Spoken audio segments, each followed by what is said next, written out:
നമ്മൾ ഒന്നും അല്ലാതാകുന്ന സമയത്ത് നമ്മളെ ആർക്കും വേണ്ട.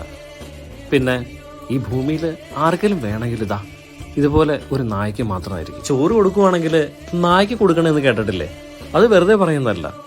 നായുടെ അത്രയും സ്നേഹമുള്ള ഒരു ജീവിയും ഈ ലോകത്തുണ്ടെന്ന് തോന്നുന്നില്ല. എന്ത് സ്നേഹത്തോടു കൂടിയാണ് ആ അമ്മയെ ഈ നായ പരിപാലിക്കുന്നത്. ഞാനൊരു നിമിഷം ചിന്തിച്ചു പോവുകയായിരുന്നു, അവന് സംസാരിക്കാൻ കൂടി കഴിവുണ്ടായിരുന്നെങ്കിൽ. ആ അമ്മയ്ക്ക് കൂട്ടിനായിട്ട് ആ നായിയും ആ നായിക്ക് കൂട്ടിനായിട്ട് ആ അമ്മ മാത്രമേ ഉള്ളൂ.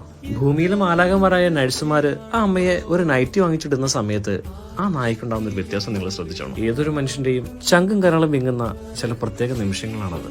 തന്റെ യജമാനോടുള്ള ആ ഉത്തരവാദിത്തം ശ്രദ്ധിച്ചോ? എന്തൊരു അങ്കലാപ്പാണ്. ഒന്നുമില്ലടാ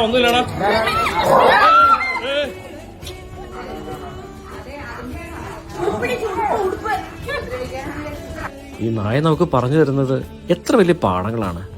എത്ര മനുഷ്യർക്ക് ഇത് ഉൾക്കൊള്ളാൻ സാധിക്കുന്നുണ്ട്. എല്ലാവരും അവരവരുടേതായിട്ടുള്ള ലോകത്ത് ഇങ്ങനെ ഒതുങ്ങി നിൽക്കുന്ന സമയത്ത് ഇതുപോലുള്ള പാഠങ്ങൾ നമ്മുടെ മനസ്സിനെ മാറ്റിയിരുന്നെങ്കിൽ എന്ന് നിങ്ങൾ ആഗ്രഹിക്കുന്നില്ലേ? തീർച്ചയായിട്ടും നമ്മൾക്കെല്ലാം മാറാൻ ശ്രമിക്കാം, സ്നേഹിക്കാം, സ്നേഹിക്കപ്പെട്ടുകൊണ്ടിരിക്കാം. ഈ നായയെ പോലെ ഒന്നും പ്രതീക്ഷിക്കാതെ എത്ര പേർക്ക് ചുറ്റുമുള്ളവരെ സ്നേഹിക്കാൻ സാധിക്കും.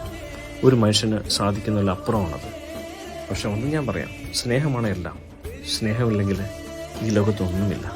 സ്നേഹം മാത്രമാണ് ഏറ്റവും വലുത്.